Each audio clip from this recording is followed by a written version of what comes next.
آج کی ویڈیو میں بات کی جائے گی قرآن مجید میں کن بتوں کا ذکر ہے، ان بتوں کو عرب میں لانے والا شخص کون تھا، اہل عرب نے ان کی پوجا کیوں شروع کی اور ان بتوں کو کیسے ختم کیا گیا۔ خانہ کعبہ، جس کی حفاظت کے لیے اللہ نے پرندوں کا لشکر بھیجا تھا، لیکن زمین پر موجود یہ مقدس ترین گھر بتوں کا اڈا بن گیا۔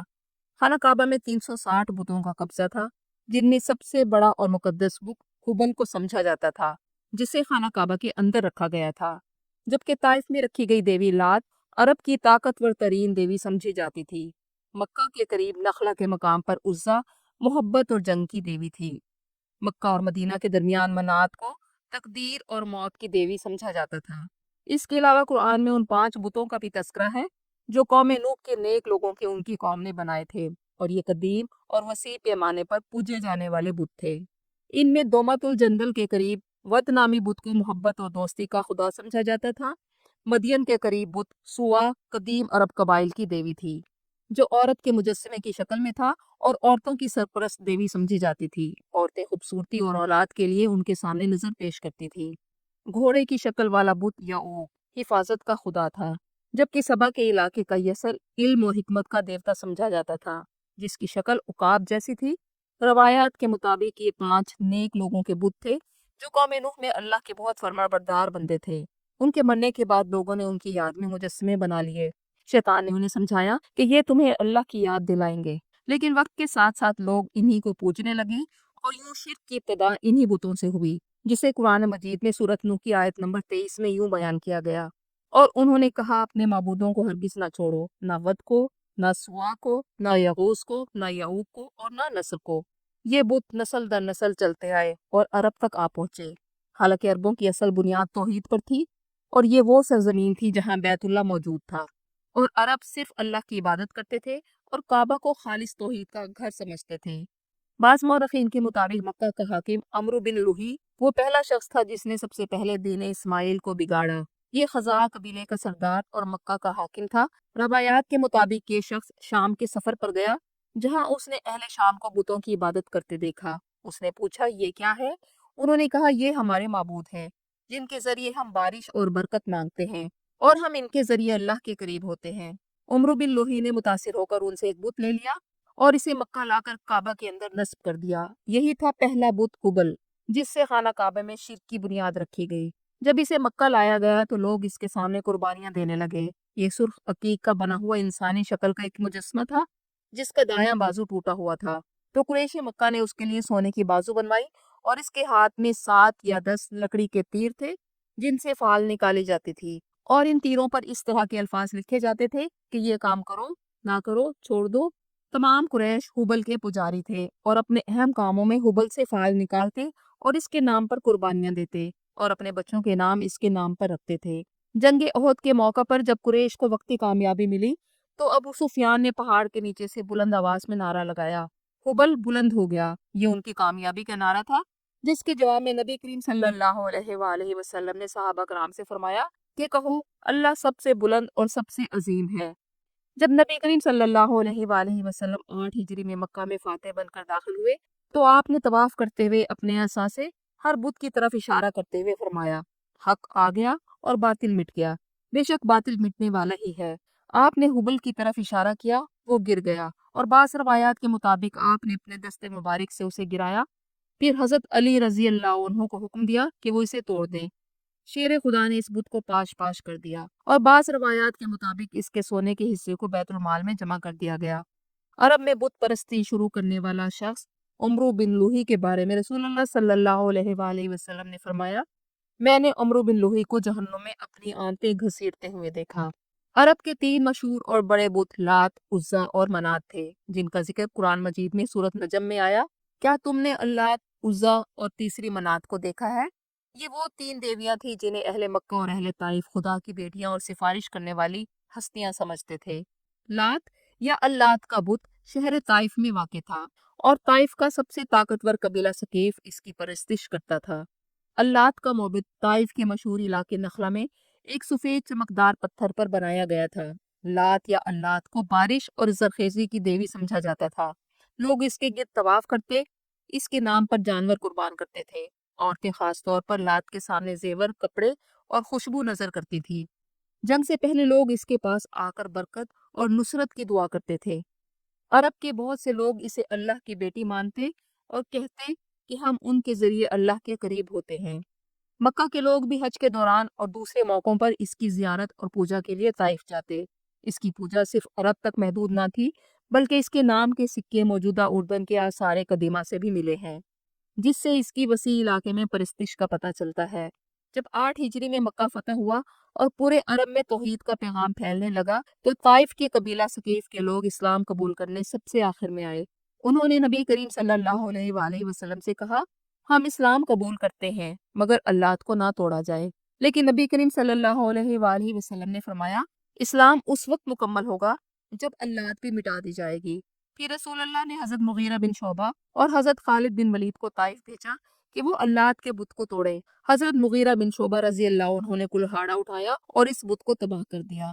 وہاں موجود پجاری عورتوں نے چیخنا شروع کر دیا کہ اب کوئی آسمانی عذاب نازل ہوگا، لیکن جب کچھ نہ ہوا تو لوگوں کو یقین ہو گیا کہ بت نہ کچھ بنا سکتے ہیں اور نہ کچھ بگاڑ سکتے ہیں، اور یوں لات کا معبد ٹوٹنے سے شرک کی ایک بہت بڑی علامت ہمیشہ کے لیے ختم ہو گئی۔ مکہ سے تقریباً 15 میل دور نخلا کے مقام پر ایک وادی حراز میں عرب کی مشہور اور طاقتور سمجھی جانے والی دیوی عزا کا بت موجود تھا۔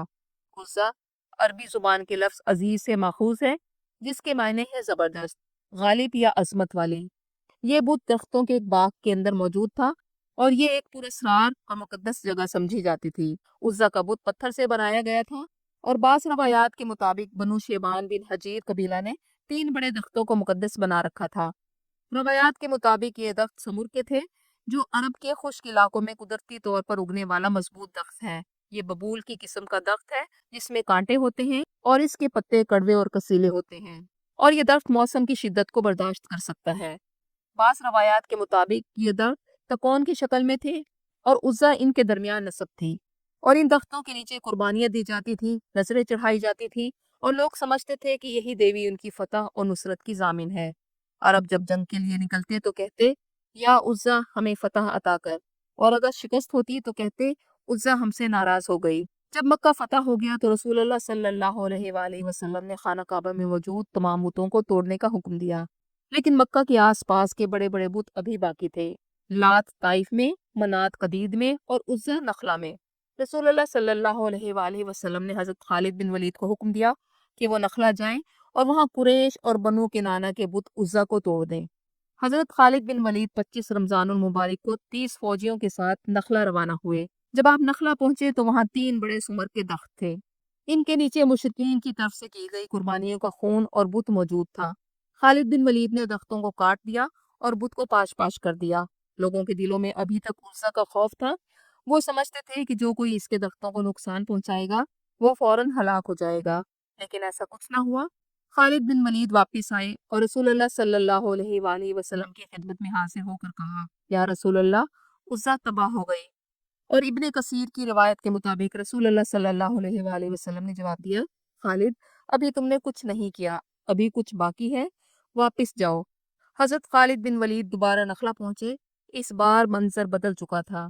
کٹے ہوئے درختوں کے درمیان ایک خوفناک حبشی عورت بکھرے بالوں کے ساتھ کھڑی تھی، اور شعلے برساتی آنکھوں سے اس نے خالد بن ولید کو دیکھا اور کہا، اے خالد، تم نے ہمارے خدا کو کیوں توڑا؟ تم ہلاک ہو جاؤ گے۔ مندر کا پجاری اونچی آواز میں بولا، اے عزا، خالد کو قتل کر دے، اگر تو نے قتل نہ کیا تو آج ذلیل اور رسوا ہو جائے گی۔ عزا خالد کی طرف بڑھی، لیکن خالد نے ایک ہی بار میں اسے 2 ٹکڑوں میں تقسیم کر دیا۔ اس کا جسم زمین پر گر کر جلنے لگا اور کوئلے کا ڈھیر بن گیا۔ یہ عورت انسان نہ تھی بلکہ شیطانی طاقت تھی جو عزا کی شکل میں ظاہر ہوتی تھی، اور جب لوگ نظر و نیاز کے لیے آتے تو وہ مندر کے بت میں داخل ہو کر بولتی تھی، لوگوں کے مسائل اپنے شیطانی قوت سے حل کرتی تھی اور یوں لوگوں کو گمراہ کرتی رہی۔ عزا کو قتل کر کے جب حضرت خالد بن ولید رضی اللہ عنہ رسول اللہ صلی اللہ علیہ وآلہ وسلم کی خدمت میں حاضر ہوئے اور سارا واقعہ سنایا تو رسول اللہ صلی اللہ علیہ وآلہ وسلم نے فرمایا کہ یہ عزا تھی، اب یہ ہمیشہ کے لیے ختم ہو گئی، اب اس کی دوبارہ پوجا نہیں ہوگی۔ اور وہ قبائل جو اس کی پرستش کرتے تھے صدیوں بعد پہلی بار سوچنے لگے کہ اگر وہ واقعی خدا ہوتی تو خود کو کیوں نہ بچا پائی۔ سورۃ نجم میں عرب کے جس تیسرے بڑے بت کا ذکر کیا گیا ہے وہ منات تھا۔ عرب کے لوگ اسے تقدیر اور قسمت کی دیوی مانتے تھے۔ تاریخی روایات کے مطابق منات کا بت مکہ اور مدینہ کے درمیان ساحلی راستے پر ایک مقام قدید میں نصب تھا۔ جب حاجی یا عمرہ کرنے والے اپنے مناسک مکمل کر دیتے تو وہ اپنی عبادت کو منات کے پاس جا کر ختم کرتے، اس کا طواف کرتے، قربانیاں دیتے اور کہتے کہ اب ہم نے مکمل عبادت کر لی، کیونکہ تقدیر کی دیوی منات کے آگے سر جھکانا عبادت کا آخری درجہ ہے۔ قرآن مجید نے منات کو تیسرے نمبر پر شمار کیا ہے اور اس کے لیے الاخری کا لفظ استعمال کیا، جس سے ظاہر ہوتا ہے کہ یہ مشرکین کا تیسرا بڑا بت تھا۔ اس کا احترام لات اور عزا سے کم نہ تھا اور ان کے نزدیک اس کا دیدار حج کے بعد لازم ہوتا تھا۔ منات کی شکل ایک بڑے سیاہ پتھر کی تھی جو ایک غیر تراشا ہوا پتھر تھا جسے مقدس سمجھا جاتا تھا۔ یہ کھلے آسمان کے نیچے ایک بلند ٹیلے پر نصب تھا۔ مدینہ کے اوس اور خزرج قبیلے بھی اس کی پرستش کرتے تھے۔ قبیلہ حذیل اور خزاعہ بھی اس کی پوجا کرتے تھے۔ فتح مکہ کے بعد رسول اللہ صلی اللہ علیہ وآلہ وسلم نے جب تمام بتوں کو توڑنے کا حکم دیا تو مختلف صحابہ کرام کو الگ الگ علاقوں میں بھیجا، اور ایک روایت کے مطابق آپ صلی اللہ علیہ وآلہ وسلم نے حضرت سعد بن زید کو منات کے بت کو توڑنے کے لیے بھیجا، جو کہ قبیلہ اوس کے ممتاز سردار تھے۔ یہ قبیلہ کیونکہ خود منات کا پجاری تھا، اس لیے رسول اللہ نے شرک کو انہی کے ہاتھوں ختم فرمایا۔ حضرت سعد بن زید نے قدید میں جا کر اسے توڑ دیا اور اس کے مقام کو مٹا دیا۔ ان بتوں کے علاوہ عرب کے دو اور مشہور بت بھی تھے جن کا نام اصاف اور نائلہ تھے۔ قدیم روایات کے مطابق قبیلہ جرہم کے دو افراد اصاف بن عمر اور نائلہ بنت سعد مکہ آئے اور انہوں نے بیت اللہ کے اندر ناپاک عمل کا ارتکاب کیا۔ یہ عمل اللہ کے نزدیک انتہائی بے ادبی تھی، چنانچہ اللہ کے عذاب سے یہ دونوں پتھر کے بت بن گئے۔ بعد میں جب لوگوں نے انہیں پتھر کی شکل میں دیکھا تو ان سے عبرت حاصل کرنے کی بجائے وقت گزرنے کے ساتھ ساتھ ان کی پوجا کرنا شروع کر دی۔ اصحاف کا بت صفا پہاڑی پر رکھا گیا تھا اور نائلہ کا مروہ پہاڑی پر۔ جب یہ لوگ صفا مروہ کے درمیان سعی کرتے تو ان دونوں بتوں کے پاس جا کر جھکتے اور برکت مانگتے۔ اسلام سے پہلے تک یہ روایت جاری رہی، مگر جب اسلام آیا اور رسول اللہ صلی اللہ علیہ وآلہ وسلم نے مکہ فتح کر لیا اور تمام بتوں کو توڑنے کا حکم دیا تو ان میں اصحاف اور نائلہ کے بت بھی شامل تھے۔ یوں عرب کی وہ سرزمین جہاں کبھی ہر قبیلے کے لیے ایک بت کھڑا تھا، جہاں حبل کعبہ کے اندر سجا تھا، جہاں لات اور عزا کے سامنے سجدے کیے جاتے تھے، جہاں منات کو تقدیر کی دیوی سمجھا جاتا تھا، جہاں ود، سوا، یغوث، یعوق اور نصر جیسے بت نسل در نسل پوجے جاتے تھے، وہی جگہ توحید کی روشنی سے جگمگا اٹھی اور زمین گواہ بنی کہ اب کوئی سجدہ کسی پتھر، لکڑی یا دیوی دیوتا کے لیے نہیں، بلکہ صرف اللہ واحد القہار کے لیے ہوگا، اور وہی مکہ جو کبھی بتوں کا گھر کہلاتا تھا اب اللہ کے گھر کے نام سے تا قیامت رہے گا۔